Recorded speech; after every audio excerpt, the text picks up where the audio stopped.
L'invité du matin avec Soprotec, spécialiste de l'outillage pour jardin, garage, bâtiments et industrie. Tout est chez Soprotec. Bonjour Jean-François Bodin. Bonjour Nicolas. Ce matin, vous recevez le président de l'Union syndicale des magistrats. Oui, le juge Ludovic Friac est avec nous. Bonjour. Bonjour à tous. Merci d'avoir accepté notre invitation. Alors vous êtes en Calédonie pour quelques jours, mais vous connaissez le territoire pour y avoir exercé auprès du tribunal de Nouméa déjà pendant quelques années. Pendant de très longues années, oui. Et j'ai également des attaches familiales assez fortes sur le territoire. Alors vous êtes en Calédonie au titre de votre fonction de président de l'Union des magistrats. Est-ce que vous pouvez nous rappeler qu'est-ce que c'est que l'Union des magistrats ? Oui, alors l'Union syndicale des magistrats est le principal syndicat de la magistrature judiciaire. Nous représentons à peu près 60% du corps et nous sommes un syndicat apolitique. Et on y tient. On ne voit pas les problèmes qui se posent à nous sous un quelconque prisme politique.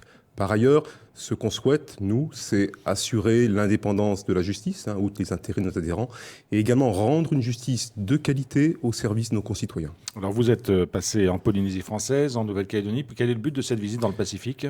Alors, deux buts, grosso modo. Un, aller voir nos adhérents, puisque dans le Pacifique, comme en métropole, nous sommes majoritaires, donc il faut les rendre compte et les rencontrer de temps à autre, voir quelles sont leurs problématiques spécifiques au territoire, même si, vous comprenez bien, j'ai déjà une petite idée, mais il ne faut pas hésiter effectivement à revoir ces classiques.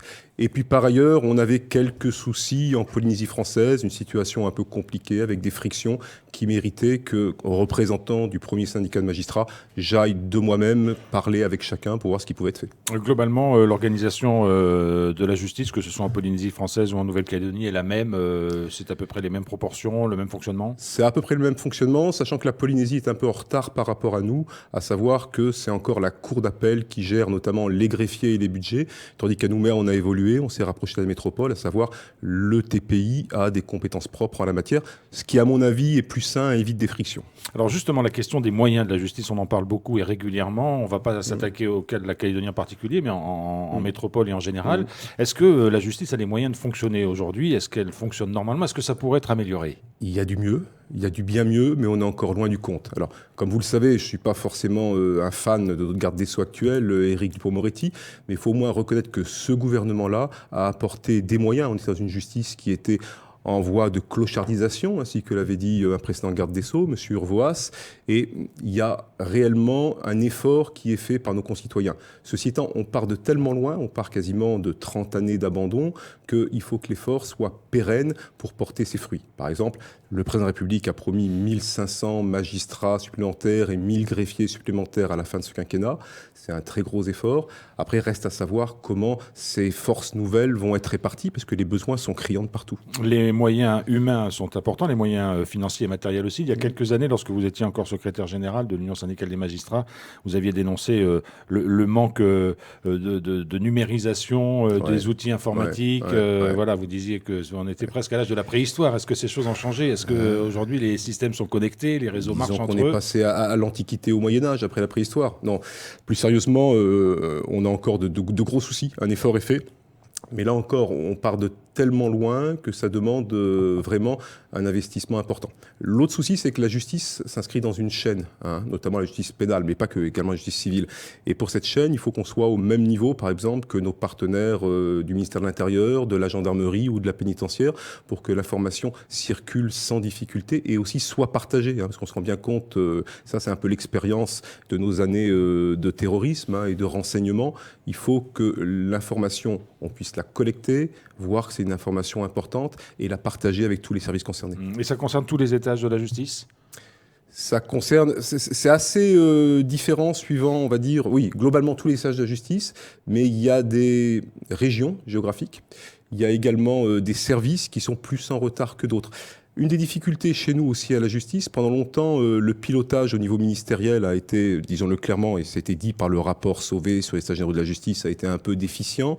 Donc en fait, chacun faisait un peu sa sauce dans son coin. Alors parfois c'était bien, parfois c'était moins bien, mais surtout, ça posait des difficultés parce qu'en fait, on se parlait sans forcément se comprendre, n'ayant pas forcément les mêmes pratiques. Alors vous l'avez dit, il y a des choses qui bougent, il y a des choses qui évoluent plus ou moins lentement, il y a des annonces qui ont été faites qui demandent à être concrétisées. On a l'impression parfois, et on regarde ça d'un peu loin, que la justice c'est comme l'éducation nationale, c'est-à-dire qu'il faudrait réformer, mais quand on propose des réformes, elles ne vont jamais. Est-ce que les juges sont rebelles ? Non, enfin, nous, au niveau de l'Union syndicale des magistrats, clairement, on s'inscrit dans une démarche de discussion, une démarche pragmatique.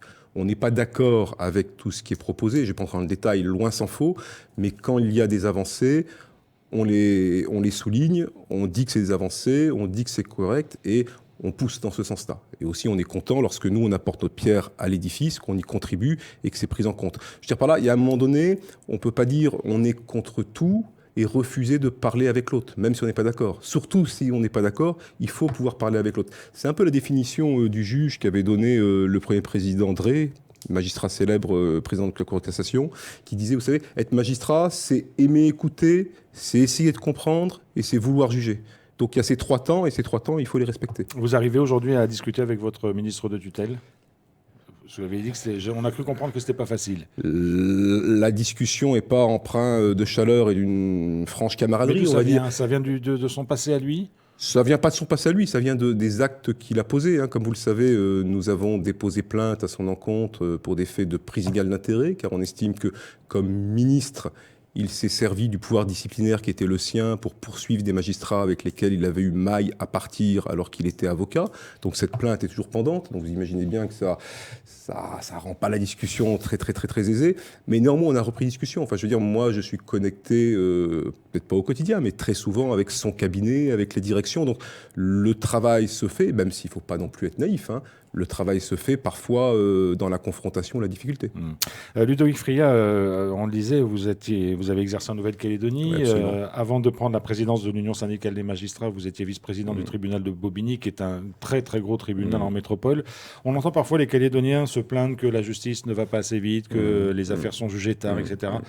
En comparant par rapport à la métropole, est-ce que la Calédonie est mieux, moins, aussi bien servie ? Je pense que la Calédonie prend toute sa part dans la justice. Enfin, j'ai fait le tour du tribunal de première instance Nouméa, j'ai discuté avec les collègues, avec les chefs de cour et de juridiction.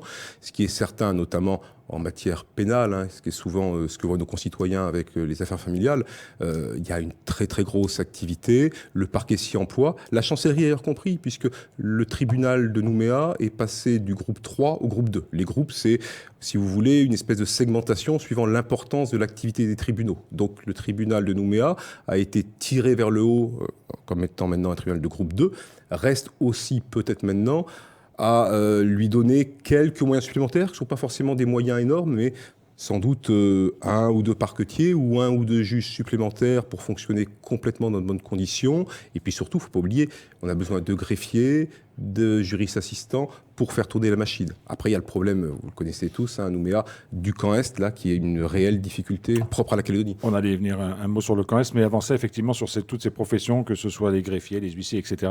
Aujourd'hui, c'est des métiers qui font toujours rêver les jeunes. Il y a beaucoup d'engagement. Ou vous sentez qu'il y a aussi une perte d'intérêt pour les métiers de la justice ? Les métiers ont été revalorisés, sont en cours de revalorisation, donc ça c'est une bonne chose, mais il y a d'autres métiers, c'est encore pire. Enfin moi j'ai mon épouse qui est juge des enfants en région parisienne, le pire c'est pour les éducateurs spécialisés. On ne trouve plus en région parisienne d'éducateurs spécialisés, tout simplement parce que c'est plus simple d'aller travailler au McDo et vous gagnez plus en tant que manager au McDo qu'en étant éducateur spécialisé, alors que ces derniers éducateurs spécialisés sont quand même des héros du quotidien qui vont sauver des jeunes et réparer des familles. Donc il faut repousser pour ces filières ?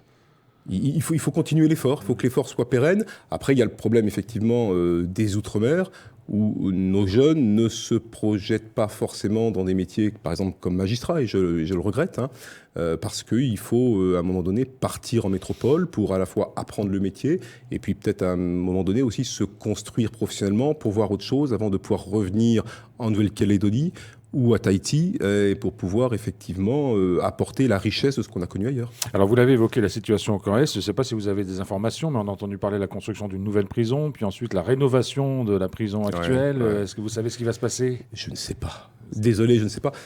Néanmoins, c'est un vieux serpent de mer. Je me rappelle quand j'étais juge des tutelles à Nouméa quelques années de ça, j'avais travaillé sur le terrain de Dambéa où il était question de construire une prison toute neuve. Ce qui est certain, au-delà de ça, que ce soit dans les murs de nos villes ou ailleurs, le camp Est ne correspond plus à ce qu'on attend de lui en termes de normes, en termes de capacité. Là, ça fait très longtemps qu'on a repoussé les limites et à un moment donné, il faudra prendre une décision. Connaît et quelque chose en plus. 120 places. 120 places, mais 120 places pour les gens qui exécutent des peines. Donc c'est quelque chose en plus. Le problème du camp Est, notamment, c'est la maison d'arrêt, où elle est surchargée à 200%. Donc là, à un moment donné, ça fait 30 ans, 40 ans qu'on procrastine là-dessus. À un moment donné, il faudra y aller et construire quelque chose de neuf. Et est-ce que ça pèse sur les décisions que pourraient prendre les juges ? On essaye que non. Enfin, je veux dire par là, actuellement, il y a des débats en métropole. Comme vous le savez, les prisons sont surchargées. Donc les peines alternatives, le bracelet, etc. Oui, et il y a certains qui voudraient proposer, pas mon syndicat, mais certains voudraient proposer un numerus clausus dans les prisons. De dire, à partir du moment où on a atteint, je ne sais pas, 140, 150% de suroccupation, il faudrait sortir de façon quasi automatique des gens qui sont, on va dire, plutôt sur la fin de peine.